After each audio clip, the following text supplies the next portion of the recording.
व वर्ग लाने आदि का जबरदस्त नाटक शुरू हो गया है। जबकि इस मामले में सच्चाई ये है कि केंद्र व यूपी की भाजपा सरकार ने पिछले 1.5-2 महीनों में जो यहाँ अनगिनत व थोक में भरमार घोषणाएं, शिलान्यास एवं अध कच्चे कार्यों के उद्घाटन व लोकार्पण आदि किए हैं, तो इनका ये सिलसिला ऐसा लगता है कि इलेक्शन घोषित होने तक ये लगातार जारी रहेगा। तो ये सब इनकी इस बार विधानसभा चुनाव में होने वाली हार को काफ़ी कुछ दर्शाता है। इसके अलावा बीएसपी को छोड़कर यहाँ सभी विपक्षी पार्टियों ने भी चुनाव की घोषणा होने से बहुत पहले ही प्रदेश की जनता को लुभाने के लिए अभी तक जो भरमार घोषणाएं व वायदे आदि किए हैं, तो ये भी इनके लिए अनेकों सवाल खड़े करता है।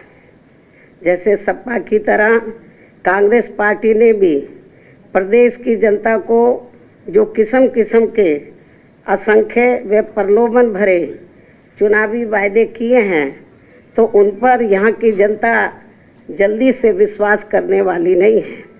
और इस संबंध में हमारी पार्टी का ये कहना है कि यदि कांग्रेस पार्टी ने यहाँ यूपी में भी अपने लंबे रहे शासनकाल में अपने 50% भी चुनावी वायदे पूरे कर दिए होते, तो फिर आज ये पार्टी केंद्र व उत्तर प्रदेश सहित देश के अधिकांश राज्यों से भी सत्ता से बाहर नहीं होती। इतना ही नहीं, बल्कि इनकी कथनी व करनी में जमीन आसमान का अंतर होने की वजह से अब जनता इनके वायदों व घोषणाओं आदि को कतई भी गंभीरता से नहीं ले रही है। यही स्थिति इस मामले में हमें दूसरी पार्टियों की भी देखने के लिए मिल रही है। हालांकि इस मामले में बीएसपी बातें बहुत कम व कार्य करके दिखाने में ही ज़्यादा विश्वास रखती हैं। और ये सब आपको यूपी में 4 बार बीएसपी के नेतृत्व में रही सरकार में काफ़ी कुछ देखने के लिए मिला है। और अब मैं खासकर केंद्र व यूपी में आसीन सत्ताधारी पार्टी बीजेपी के बारे में ये भी कहना चाहूँगी कि यदि इस पार्टी को जनहित व आम जनता के दुख दर्द आदि की थोड़ी भी परवाह व चिंता होती, तो पिछले दिनों जिस प्रकार से पूरे देश में हर दिन रिकॉर्ड तोड़ पेट्रोल एवं डीजल आदि की कीमतें बढ़ी हैं और जिस कारण फिर पूरे देश में महंगाई भी काफ़ी ज़्यादा बढ़ी है, तो ये सब जनता आसानी से भुलाने वाली नहीं है। और अब कई राज्यों में जल्द ही होने वाले विधानसभा चुनाव में अपनी हार के डर से इनकी कीमतों में जो इन्होंने थोड़ी सी कमी की है, तो इसकी भी भरपाई ये पार्टी चुनाव के बाद ब्याज सहित जनता से ज़रूर वसूल कर लेगी। इसे भी जनता को ज़रूर ध्यान में रखकर चलना चाहिए। इसी प्रकार यूपी में अब विधानसभा चुनाव नज़दीक आते ही यहाँ गरीबों को जो राशन मुफ्त बांटा जा रहा है, तो ये भी चुनाव खत्म होते ही ज़रूर बंद हो जाएगा। ऐसे अनेकों और भी अब किस्म किस्म के प्रलोभन दिए जा रहे हैं, जो चुनाव के बाद फिर कहीं भी नज़र नहीं आएंगे। इसके साथ ही यूपी की जनता को ये भी ध्यान में रखकर चलना चाहिए कि भाजपा खासकर यूपी में अपनी जन विरोधी नीतियों व द्वेषपूर्ण कार्यकलापों एवं सरकार की घोर विफलताओं पर पर्दा डालने तथा इन पर से लोगों का ध्यान बांटने के लिए भी यहाँ विशेषकर सपा आदि से अंदरूनी मिलीभगत व सांठगांठ करके जिन्ना व अयोध्या पुलिस फायरिंग जैसे अनेकों और नए गढ़े हुए सांप्रदायिक व धार्मिक मुद्दों को उठाने का भी पूरा प्रयास कर रही है। ताकि ये जो चुनाव है हिंदू मुस्लिम हो जाए। ये इन दोनों पार्टियों का अंदर अंदर ये प्रयास चल रहा है, जो स्वाभाविक तौर पर ये सपा व भाजपा आदि को आपसी लाभ पहुंचाने की नीयत से इनकी स्वार्थ की राजनीति को पुनः उजागर करता है। हालांकि जनता अब इनसे काफ़ी सजग भी है। साथ ही बीएसपी को ये पूरी उम्मीद भी है कि अब प्रदेश की जनता इनके इस प्रकार के किसी भी षड्यंत्र का शिकार होने वाली नहीं है। वैसे ये बात भी सर्वविदित है कि सपा व भाजपा की राजनीति हमेशा एक दूसरे के पोषक व पूरक रही है और इन दोनों पार्टियों की सोच जातिवादी एवं सांप्रदायिक होने के कारण इनका अस्तित्व एक दूसरे पर ही आधारित रहा है। इसी कारण जब सपा सत्ता में होती है तो भाजपा मजबूत होती है और जब बीएसपी सत्ता में रहती है तो भाजपा कमज़ोर होती है। ये भी सोचने की बात है। इतना ही नहीं बल्कि प्रदेश में कुछ ही समय के बाद होने वाले विधानसभा चुनाव से पहले यहाँ भाजपा द्वारा विधानसभा की 403 सीटों में से 300 व सपा द्वारा 400 सीटें जीतने की जो बात कही जा रही है, तो ऐसे में इनका ये दावा इतना अधिक बचकाना व हवाई है कि इनकी इच्छा पूर्ति के लिए फिर तो यहाँ विधानसभा की सीटों की संख्या बढ़ाकर चुनाव आयोग को लगभग 1000 ही कर देनी चाहिए। खैर, चुनावी दावों व वादों पर यहाँ अपने देश में ना तो कोई टैक्स लगता है और ना ही उसके लिए किसी खास निष्ठा व ईमानदारी की ज़रूरत ही होती है। इसलिए आने वाले वक्त में पूरी तरह से स्वतंत्र व निष्पक्ष चुनाव ही ये बताएगा कि किसमें कितना है दम। इसके साथ ही यहाँ मैं ये भी याद दिलाना चाहती हूँ कि कोरोना काल में कोरोना पीड़ितों व बाढ़ के समय में बाढ़ पीड़ितों आदि की भी मदद करने के मामले में बीएसपी ने हमेशा सबसे पहले इसकी पहल की है और यहाँ हमारे लोगों ने अपने अपने आर्थिक सामर्थ्य के हिसाब से बिना ढिंढोरा पीटे हुए यहाँ अति गरीबों व ज़रूरतमंदों आदि की लगातार मदद की है।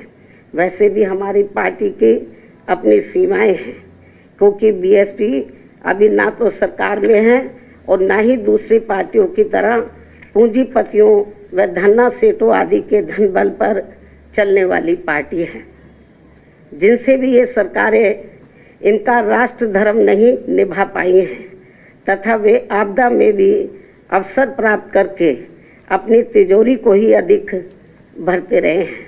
ऐसी पार्टी व सरकारों से क्या जनता उनसे इसका हिसाब किताब नहीं करेगी? यानी कि ज़रूर करेगी। इसी प्रकार केवल आम जनता ही नहीं बल्कि देश की अर्थव्यवस्था की रीढ़ अर्थात संपूर्ण किसान समाज भी केंद्र सरकार की अहंकारी, वादा खिलाफी एवं निरंकुश आदि व्यवहार से काफ़ी ज़्यादा गुस्से में है तथा आक्रोशित भी है। इतना ही नहीं बल्कि इनकी जातिवादी, संकीर्ण, पूंजीवादी व अन्य गलत नीतियों व गलत कार्य प्रणाली की वजह से उत्तर प्रदेश सहित पूरे देश में दलित, शोषित, पिछड़ा वर्ग, मुस्लिम व अन्य धार्मिक अल्पसंख्यक समाज के लोगों के साथ साथ सर्व समाज में से खासकर गरीब, मजदूर, बेरोजगार, छोटे व्यापारी, कर्मचारी एवं अन्य मेहनत कश लोग भी अपनी विभिन्न समस्याओं को लेकर काफ़ी ज़्यादा दुखी व परेशान भी हैं। कोरोना काल में तो इनकी हालत और भी ज़्यादा खराब हो गई है। ये सब किसी से छिपा नहीं है। और अब मैं आप लोगों को अपनी पार्टी के बारे में भी ये बताना चाहती हूँ कि मैंने पिछले महीने 9 अक्टूबर को मान्यवर श्री कांशीराम जी की पुण्यतिथि के मौके पर अपनी पार्टी के लोगों को अति महत्वपूर्ण कार्य ये दिया था कि यूपी की हर विधानसभा की सीट में पार्टी द्वारा गठित की गई सभी पोलिंग बूथों की कमेटियों की दिनांक 21 अक्टूबर से समीक्षा की जाएगी तथा चुनाव को खास ध्यान में रखकर उन्हें कैडर भी दिया जाएगा। जो ये कार्य पूरे प्रदेश में काफ़ी युद्ध स्तर पर चल रहा है। दूसरा, जिनके अभी तक वोट नहीं बने हैं तो उनके चुनाव आयोग द्वारा दिए गए नियमों के मुताबिक चलकर सभी बन जाने चाहिए। ये भी कार्य इस समय काफ़ी तेज़ी से चल रहा है। इसके अलावा आप लोगों को ये भी मालूम है कि बीएसपी दूसरी पार्टियों की तरह चुनाव होने के नज़दीक एक एक सीट पर कई कई टिकटार्थियों के जरिए भीड़ इकट्ठा करके अपनी हवाई ताकत दिखाने में नहीं बल्कि ज़मीनी स्तर पर पार्टी के जनाधार को बढ़ाने में ही ज़्यादा विश्वास रखती है। साथ ही मेरे सरकार में रहते हुए भी चुनाव के नज़दीक वर्तमान मुख्यमंत्री की तरह जिले जिले में जाकर हवाई सरकारी घोषणाएं, शिलान्यास व अधकच्चे कार्यों के उद्घाटन आदि नहीं करती है तथा न ही उनकी आड़ में आधे से ज़्यादा सरकारी कर्मचारियों की भीड़ इकट्ठा करके अपनी राजनीतिक सभाएं करती हैं, बल्कि ज़रूरत महसूस होने पर स्टेट लेवल का एक आदि बड़ा प्रोग्राम करके लोगों को चुनाव की तैयारी में ही लगा देती हैं, जिसकी मैं बीच बीच में लखनऊ में खुद ही समीक्षा करती हूँ तथा पार्टी के वरिष्ठ लोगों से विचार विमर्श करके उम्मीदवार आदि भी तय करती हूँ। इसके साथ ही यहाँ मैं ये भी कहना जरूरी समझती हूँ कि अब पूर्वांचल एक्सप्रेसवे तथा कुशीनगर व जेवर हवाई अड्डा आदि बनाने का जो वर्तमान भाजपा सरकार इसका खुद पूरा श्रेय ले रही है तो ये सही नहीं है, जबकि इन तीनों कार्यों की व अन्य सभी एक्सप्रेसवे तथा मेट्रो आदि की भी पूरी रूपरेखा बीएसपी की सरकार में ही बना दी गई थी और इसकी मेरी सरकार में शुरुआत भी कर दी जाती यदि उस समय केंद्र की कांग्रेसी सरकार इन कार्यों में रुकावट पैदा नहीं करती। ये भी मैं आपको बताना चाहती हूँ। इसके अलावा यहाँ मैं यूपी के मुख्यमंत्री योगी जी को ये भी अवगत करा देना चाहती हूँ कि आपकी तरह मेरा भी खुद का अपना परिवार नहीं है। फर्क केवल इतना है कि इन्होंने दिखावे के लिए सन्यासी होने का गेरुआ चोला पहन लिया है, लेकिन मैंने ये सब नहीं किया है। इसके साथ ही इनका मूल परिवार केवल आरएसएस है, लेकिन मेरा मूल परिवार सभी वर्गों व सभी धर्मों के लोग हैं तथा मैंने अपनी सरकार में सभी धर्मों के लोगों के हितों का एक समान ध्यान दिया है, लेकिन इन्होंने केवल एक ही धर्म के लोगों में से कुछ विशेष जातियों के हितों का ही खास ध्यान रखा है। इतना ही नहीं बल्कि पार्टी में यदि मेरे भाई बहन व रिश्ते नाते तथा पार्टी के अन्य लोगों के भी भाई बहन व रिश्ते नाते आदि निस्वार्थ भावना से कार्य करते हैं तो ये कोई परिवारवाद नहीं होता है। ये सब भी इनको ध्यान में रखकर तब बीएसपी के ऊपर कोई उंगली उठानी चाहिए।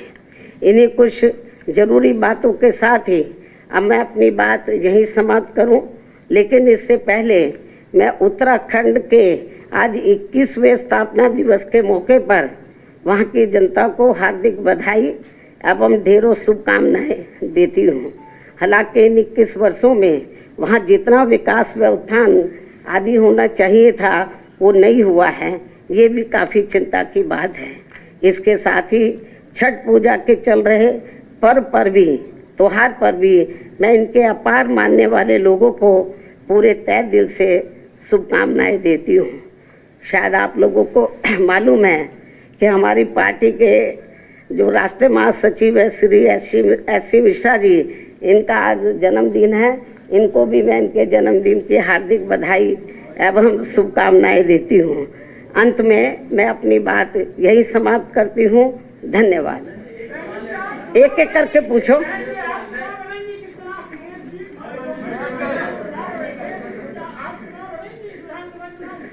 ये कोई जरूरी नहीं कि योगी जी क्या कर रहे हैं और अखिलेश क्या कर रहे हैं, मेरी तुलना आप उनसे करेंगे? हाँ,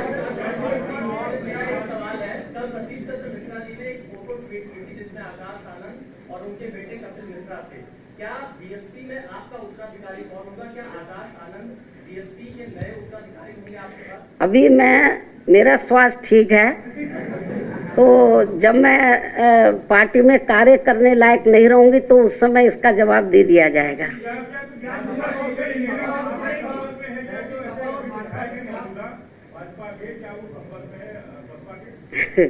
अब ये तो अंदरूनी बात है, ये तो ओपन नहीं करनी चाहिए है। ये तो हमारा शुरू से ही चल रहा है। हाँ,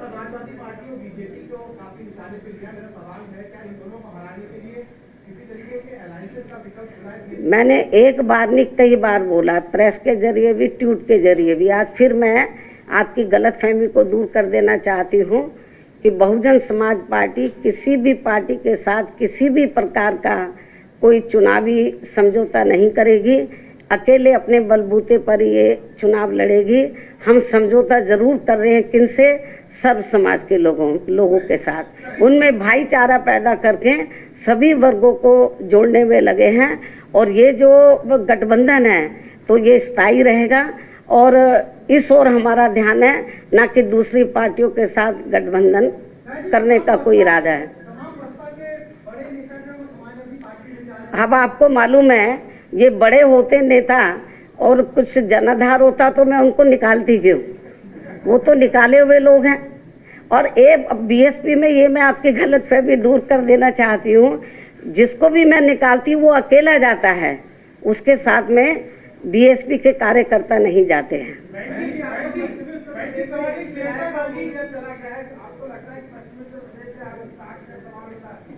कौन बोलता है? ये तो आप बोल रहे हैं।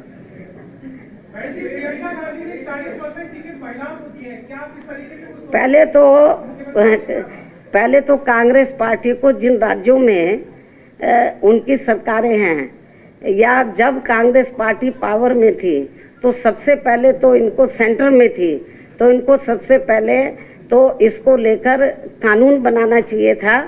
हम तो ये तो 40 की बात करें, ये 33% भी विधानसभा और लोकसभा में महिलाओं को आरक्षण ये कानूनी तौर पर कांग्रेस पार्टी कानून नहीं बना पाई, ना कांग्रेस बना पाई, ना बीजेपी बना पाई। तो ये जो इधर कह रहे हैं कि भाई 40% हम महिलाओं को देंगे, हमको इसके खिलाफ नहीं है। तो हम तो चाहते हैं, अब लोग तो ये भी कहते हैं, मैं नहीं कह रही कि इनके पास अब ये 40 का ये क्यों कर रहे हैं, क्योंकि कांग्रेस की हालत बहुत ज़्यादा खराब है।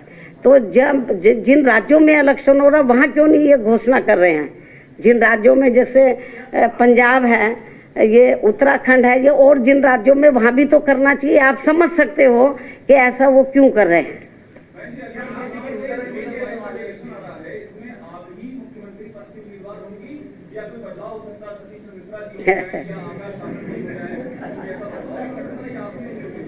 आपको ये मालूम है कि ये जो चुनाव है मेरे नेतृत्व में लड़ा जा रहा है और पूरे यूपी में सर्व समाज के लोगों की ये दिली इच्छा है कि हम बहन जी को 5वीं बार यूपी का मुख्यमंत्री बनाएं।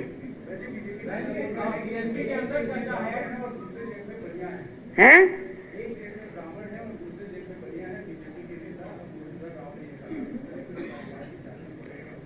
ये तो आप उन्हीं से पूछो इस सवाल का जवाब है। मैं जो आपको बता रही हूँ कि सपा और बीजेपी में तो हम कोई फर्क समझते नहीं। ये तो एक ही सिक्के के दो पहलू हैं। ये तो इस चुनाव को हिंदू मुस्लिम करने के चक्कर में है। ये तो आप खुद इनके जो बयान आ रहे हैं, चाहे तो सपा मुखिया के या फिर योगी जी के जो बयान आ रहे हैं, उससे आप लोगों को ये स्पष्ट तौर पर हमारा कोई भी आप सोच रहे मुकाबला, हमें पूरा भरोसा है। जैसे सन 2007 में हमको एब्सोल्यूट मेजॉरिटी मिली, हमें पूरी एब्सोल्यूट मेजॉरिटी मिलेगी।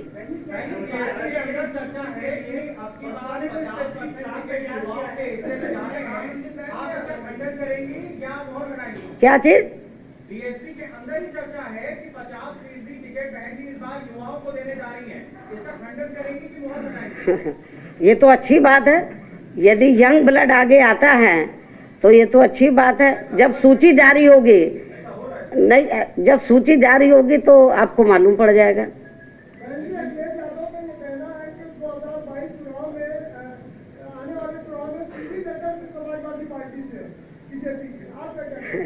वो केवल एक रथ लेके तो टिकटार्थियों को किसी चौराहे पे इकट्ठा कर ले, किसी के घर चले जाएं और मीडिया को ले जाएं, किसी की ब्याह शादी में चले जाएं, तो उसको मीडिया को दिखा के वो टक्कर में नहीं आ सकते। टक्कर देखनी चाहिए थी तो इनको 9 अक्टूबर को देखते कई लाख लोग थे।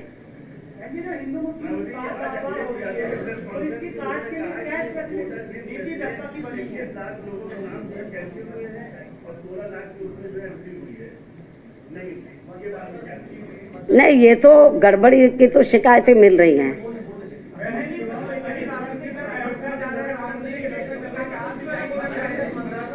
मतदाता सूची में इस किस्म की शिकायतें, गड़बड़ी की